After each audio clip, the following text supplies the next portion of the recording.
Hi there, welcome back. Today I want to speak with you about dependence. Now we know that dependence is an extremely important topic in risk management, notwithstanding the fact that in many models, as we have seen, we assume independence. We know that independence is a very strong and I would add dangerous assumption, and that's why we need to measure the dependence between the different quantities we might be interested in, between the PDs of two different counterparties, between, for example, the LGD and the PD, and so on. Because in real life we know that independence is not at all a plausible situation. Now, when I speak about dependence, I'm pretty sure that what comes to your mind is correlation. Now, correlation is a nice measure of dependence, but it's a very special measure of dependence. It's a measure of linear dependence. So, is not always the right measure, and I will show you in a minute what are the points of strength and the points of weakness of this measure. Because it's very important that every time we use correlation, which is probably the most used and abused measure of dependence in finance, we really need to know what we are doing. So, let's start. If we consider two random variables x and y, their correlation is defined as the ratio of the covariance between x and y over the product of the standard deviations, that is to say, sigma of x and sigma of y. Now, the range of variation of the covariance is minus infinity plus infinity. On the contrary, the range of variation of correlation is between -1 and 1. Correlation is a measure of linear dependence, which gives us two very important pieces of information. The first one is the sign of this relationship. Is it positive or negative? So a correlation moving towards 1, a positive correlation, will indicate a positive linear relationship, a negative one, a negative linear relationship. The second information is how good this linear relationship is. The higher the correlation in absolute terms, that is to say the closer to 1 or the closer to -1, the better our linear relationship describes the dependence between the two random variables x and y. In practice, a correlation of 1 means that all our observations are exactly on a straight line.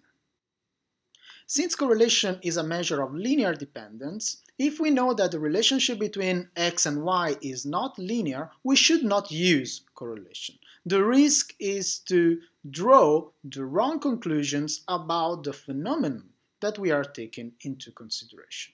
Please also notice that if x and y are uncorrelated, this just tells us that x and y are not linearly dependent, but they could be dependent in another way, in another form of dependence, quadratic, logarithmic, wherever you want. So please remember that uncorrelated random variables are not necessarily independent, while independent random variables are for sure uncorrelated. Another important aspect to underline when we deal with correlation is that correlation does not imply causation. What do I mean? If I know that x and y are correlated, I cannot say that x causes y or vice versa. And the reason is very simple. Assume that x and y depend on a common factor that we call z. Z is what generates x and y, for example. But then what do we have? If we compute the correlation between x and y because of the presence of z, we will find some relationship between the two.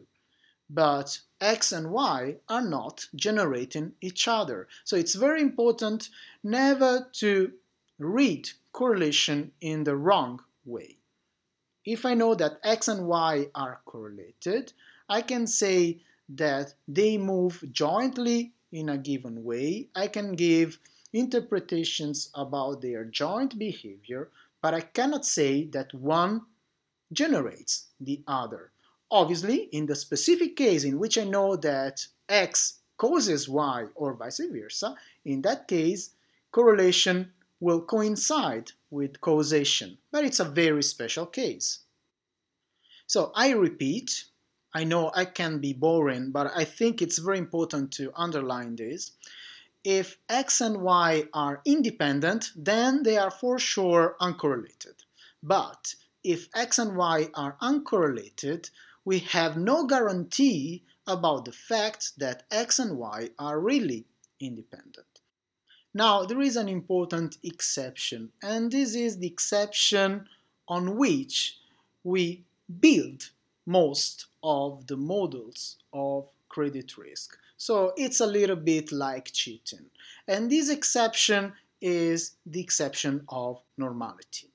If we have that x and y are jointly normally distributed, so they follow, for example, a bivariate normal, or in the case of more random variables, we consider a multivariate normal, or we can also assume different marginals, but we assume a Gaussian copula in order to model the dependence. Or even more, we relax the assumption of normality, but we restrict our attention on a slight generalization of normality, which is represented by elliptical distributions. Okay, in all this framework, the only type of dependence we are really interested in is linear dependence. When we assume normality, we are essentially assuming a linear world.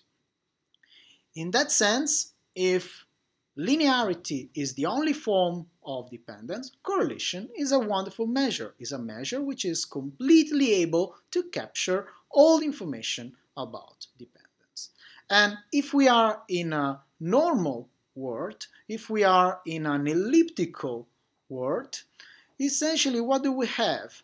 If two random variables are uncorrelated, then they are also independent. Why? Because if we live in a world in which the only form of dependence is linear dependence, if there is no linear dependence, there is no dependence. That is to say, independence. Now, the correlation between x and y is equal to 0, that is to say, x and y are uncorrelated when the covariance is equal to 0. And this comes from the very definition of correlation. Remember that the numerator is the covariance.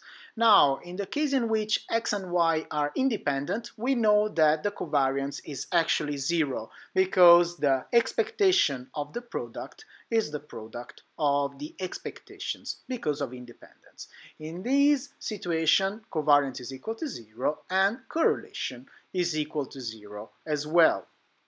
Now consider these two cases. In the first one, we first define a random variable u, which is uniformly distributed on the interval -1, 1. And using u, we construct x and y, as you see on your screen.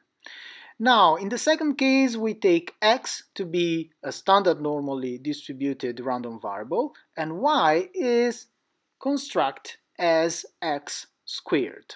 Now, it's not difficult to show that these random variables, these couples of random variables, are uncorrelated. Why? Because their covariance is 0. The covariance between x and y in both cases is 0. But it's not difficult to see that they are not independent. If I know that y is equal to x squared, how can I say that y is independent from x? Now, I want to share with you some hints about the graphical interpretation of correlation, because it may seem simple, it may seem obvious, but actually it is not, and you will see in a minute. First of all, notice that correlation tells us how good the linear relationship between x and y is, but it is not a measure of the slope of the linear line that we can use to represent this relationship. Just consider the three pictures in front of you. In the three pictures, the slope of the red line is always the same. But while in the picture on your left, the correlation is equal to 1 because we have perfect positive linear dependence and all the observations are exactly on the line. In the last one on the right, correlation is equal to 0.4. We can still see a positive inclination of the observations. We can still see a positive linear relationship, but it is less precise. The observations are more scattered around the red line. The red line will represent the major axis of the ellipsoid containing the observations. And this should also make you understand why, under normality, correlation is the perfect measure of dependence. The trick is exactly in the ellipsoid. The fact that correlation is not a measure of the slope is even more evident in the three plots you see on your screen. In all the three situations, we have a correlation of -1, that is to say, perfect negative linear dependence. All the observations are always on the straight line, but it's clear that the slope is not the same. Now consider these four plots. In every single plot, correlation is equal to 0, so x and y are uncorrelated. But could you really say that they are independent? And what about this plot? Are x and y uncorrelated? Yes, they are. You can also read 0, so it's easy to say that they are uncorrelated. And are they independent? Yes, in this situation they are independent. When you have a circle of this type, so when your cloud of points tends to fill a circle, then it's a good signal of independence. Why? Because think of the ellipsoid. The ellipsoid is becoming a circle, and for a bivariate normal, this happens exactly when the two marginals are independent. Otherwise, you will always have an elliptic behavior. In reality, it is quite difficult to obtain a correlation which is exactly equal to 0 unless you create fictitious data as the ones we have just seen. So when you compute correlation with your computer, with R, MATLAB, Excel, whatever you want, you will always find a correlation which is small, maybe very close to 0, positive, negative. So one could be inclined to believe that, okay, maybe there is no such a strong linear dependence, but we can see something. No. In the cases I have just showed you, it's wrong to use correlation. So please just plot the data and then you decide if correlation can be the right measure for you or not. Now consider this last plot. We have 4 different subplots. What do you think is the plot with the highest correlation? And what is the plot with the lowest correlation? Actually, correlation in these plots is always the same. It's 0.816. These 4 plots are known as the Escombe quartet, and they have been created by Escombe, a statistician, to show the weaknesses of correlation. Actually here, if you compute the mean and the standard deviation of x and the mean and the standard deviation of y, they are always the same.